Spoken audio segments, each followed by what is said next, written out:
This one is called Westing, a Kerouacian journey. Tonight we'll dedicate this to David. Holed up in the 106-degree melt of Arizona at the end of June, I press into the glass between me and 1,000 lights. It is the hotel's courtesy slice of locality. We are westing to the sound of worn tires turning over cracked black tar, the sun melting our skin like cheap candles. We're looking for freedom, that mythological beast that everybody thinks everybody else has already got. Freedom. A poet is a dying breed. Artists striving to find harmony in the waste of everyday language. There is nothing in this room that knows only strangers to remind me of home, except your breath and the lines of your body under the sheet. We are westing, driving the Navajo highway in the noon heat of June, dying without dying, rebirth, enlightenment, westing on the road like Jack Kerouac. Perhaps when I'm dead, I will watch reruns of my life like a made-for-TV movie. Maybe then I will understand this thirst to break in my teeth on the raw miles of states running westward through the desert towards the sea. This is my westward journey. On the road, this string of words melting through a motel pen, stories above the hot yellow brick of Phoenix in June, while my lover naps.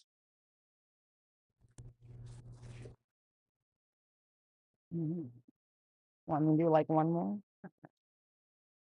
All right, so this is, I'm happy to say, this is the manuscript that I'm working on editing with some great help from the collective. So, let's see.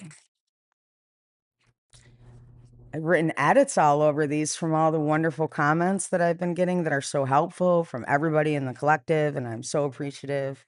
So I'm trying to find some that aren't scribbled on too much, that haven't changed, but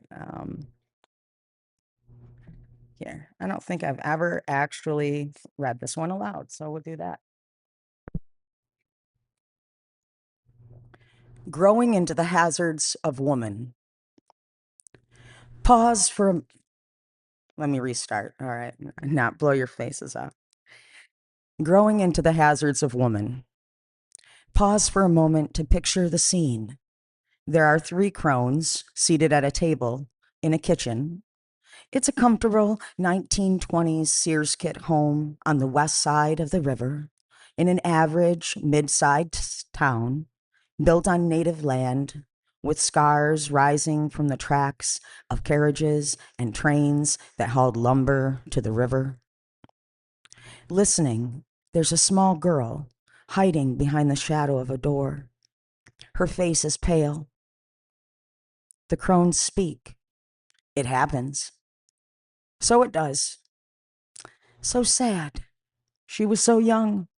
Was. Yes. Was. Where did it happen? Well, the news said she was riding home from school.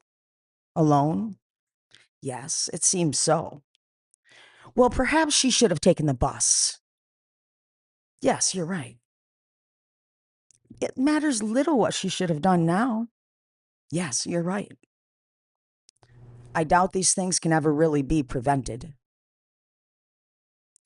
Listening at the edge of the room, there is a small girl who is no longer small. Behind the shadow of that door, she has now grown into the hazards of being a woman.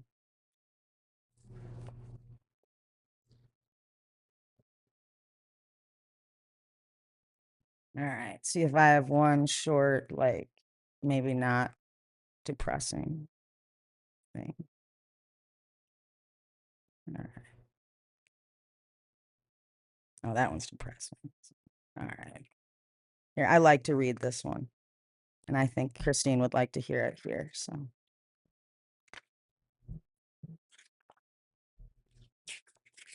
this one is called, we're going to dedicate this to David too.